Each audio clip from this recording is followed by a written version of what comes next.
Hi. ഇന്ന് നമ്മൾ എന്താ ഉണ്ടാക്കുന്നേ? ഇന്ന് നമ്മളൊരു എന്താ പറയാ റവ കേസരി. അമ്മ പരിചയപ്പെടുത്തു. ഇത് എന്റെ ചേച്ചിയുടെ ഭർത്താവ്, പേര് ഉണ്ണികൃഷ്ണൻ നമ്പൂതിരി, നമ്മുടെയൊക്കെ ഉണ്ണിയേട്ടൻ. വയനാടാണ്, വയനാട് പനമരം.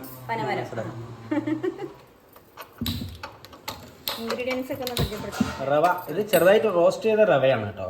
ഇത് എത്ര എടുത്തത്? ഇത് 250 റവ, ഒരു 200ഓളം നെയ്യ്, അത് മതി, അത്രയും ഉണ്ട്, ധാരാളം. പിന്നെ മുന്തിരി കുറച്ച്, സ്വല്പം പിന്നെ അണ്ടിപ്പരിപ്പ്, പഞ്ചസാര, ഏലക്ക കൂട്ടിയുമ്പോൾ പൊടിച്ച് റെഡിയാക്കിയിട്ട് 1 കിലോ. അത് റവയുടെ ഡബിളാണ് പഞ്ചസാര വരിക. അതേ സെയിം തന്നെ വെള്ളവും അതേ സെയിം തന്നെ എടുത്താൽ മതി, അതേ അളവിന് തന്നെ എടുത്താൽ മതി. അതേ അളവ് തന്നെയാണ് നെയ്യും പറയുന്നതെങ്കിലും അത്രത്തോളം നെയ്യ് വേണമെന്നില്ല, കുറച്ച് കുറയ്ക്കാം. ഏകദേശം 200 ഗ്രാം. ഇതിലേക്ക് റവയിട്ടു. റവ നമ്മൾ ഏകദേശം ഒരു ബ്രൗൺ കളറാവുന്ന വരെ ഒന്ന് വറുക്കുക. കഷ്ടി നല്ലോണം ഇത് വേണ്ട, വല്ലാണ്ട് കളർ വരണ്ട, ഒരു മീഡിയം ലെവൽ.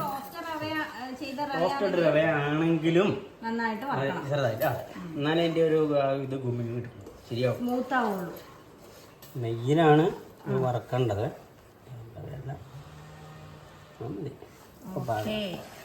അപ്പൊ ഏകദേശം ഒരു 200 ഗ്രാം വെച്ചില്ലേ ഇപ്പം?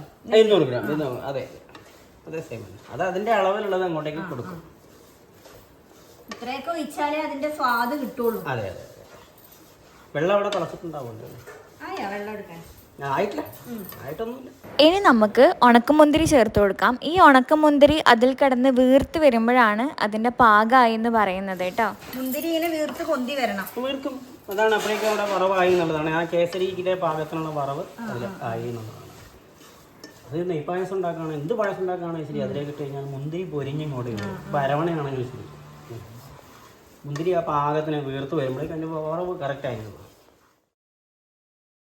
ഇനി ഇതിലോട്ട് കളറിന് ആവശ്യമായിട്ടുള്ള മഞ്ഞപ്പൊടി ചേർക്കാം കേട്ടോ. നമ്മളിവിടെ ആർട്ടിഫിഷ്യൽ കളേഴ്സ് ഒന്നും യൂസ് ചെയ്യുന്നില്ല, പകരം മഞ്ഞപ്പൊടിയാണ് കേട്ടോ ഇടുന്നത്. ഏകദേശം മുന്തിരിയൊക്കെ മുന്തിരി പൊന്തി ഇങ്ങനെ വീർത്ത് വരുന്നത് അതാണ് കേട്ടോ. അപ്പോൾ ഇനി നമ്മൾ അതിലേക്ക് വെള്ളം ഒഴിച്ച് അതിനെ ഒന്ന് മയപ്പെടും.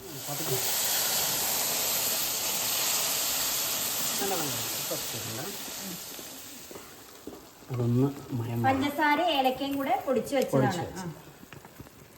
അപ്പോൾ മുന്തിരിയൊക്കെ വീർത്ത് വന്ന് നല്ല പാകമായി വന്നപ്പം നമ്മൾ അതിലോട്ട് പഞ്ചസാരയും ഏലക്കയും കൂടി പൊടിച്ച് വെച്ചാണ് കേട്ടോ ചേർത്തുള്ളത്. അതൊക്കെ ചേർത്ത് നന്നായിട്ടൊന്ന് മിക്സ് ചെയ്തെടുക്കണം കേട്ടോ. ഇങ്ങനെ കളർ വരുന്നതിനൊക്കെ നമ്മളിവിടെ മഞ്ഞപ്പൊടി തന്നെ ഇടുക, വേറെ ഒരു കളറും ചേർക്കാറില്ല. അപ്പം നമ്മുടെ കേസരി ഇവിടെ ഏകദേശം സെറ്റായിട്ട് വന്നിട്ടുണ്ട്. ഇനി അത് ഇതിലിരുന്ന് ഒന്ന് കുറച്ചും കൂടി ഒന്ന് കുറുകി വരും കേട്ടോ.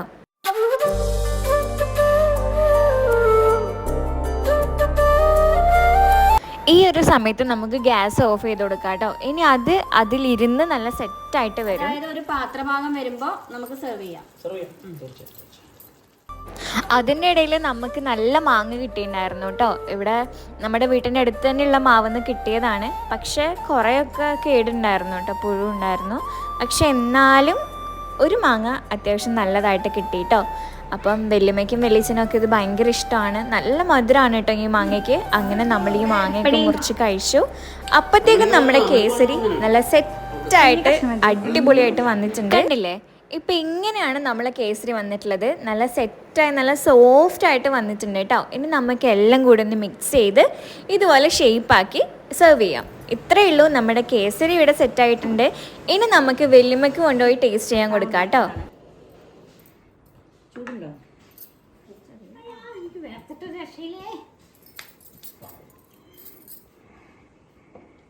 സൂപ്പർ സൂപ്പറായ ഞാൻ പറയാം.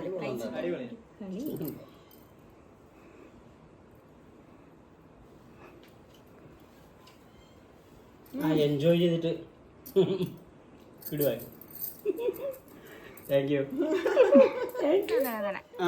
അപ്പോൾ ഈ വീഡിയോ കാണുന്ന എല്ലാവരും ചിമ്മുവിനെ ഫോളോ ചെയ്യുക, സബ്സ്ക്രൈബ് ചെയ്യുക, പിന്നെന്താ ബെൽ ബട്ടൺ അടിച്ചു പൊട്ടിക്കുക, സപ്പോർട്ട് ചെയ്യുക, ഷെയർ ചെയ്യുക. ഓക്കെ. അപ്പോൾ ഉണ്ണിയളിച്ചിൻ്റെ ശാന്തിയൊക്കെ ഉള്ള കാരണം ഭയങ്കര തിരക്കാണ്. അതുകൊണ്ട് ഒരു ദിവസം നിന്നിട്ട് പെട്ടെന്ന് പോയിട്ടോ. അപ്പോൾ എല്ലാവരോടും യാത്രയൊക്കെ പറഞ്ഞിറങ്ങി കേട്ടോ. അപ്പോൾ ഇന്നത്തെ വീഡിയോ വിശേഷം ഇത്രയേ ഉള്ളൂ. ഇഷ്ടമായിട്ടുണ്ടെങ്കിൽ സപ്പോർട്ട് ചെയ്യാൻ മറക്കല്ലേ.